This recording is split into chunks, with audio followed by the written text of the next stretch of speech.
Bismillahirrahmanirrahim.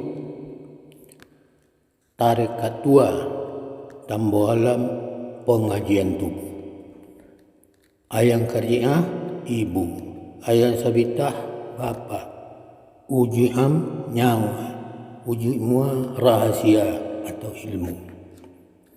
Ayang Karjiah tubuh yang kasar, ayang Sabitah tubuh yang halus, uji am sabananya diri, nyawa, wujud mua yang bernama Allah. Ayang Karjiah yang dinamakan ayang Karjiah tubuh yang kasar, kulit, daging, urat, tulang, hati, jantung, rabu, buah punggung. Itu yang dinamakan ayang Karjiah tubuh yang kasar. Kulit, apa rupanya kulit? Pada hakikatnya kulit yang putih seperti cermin putih.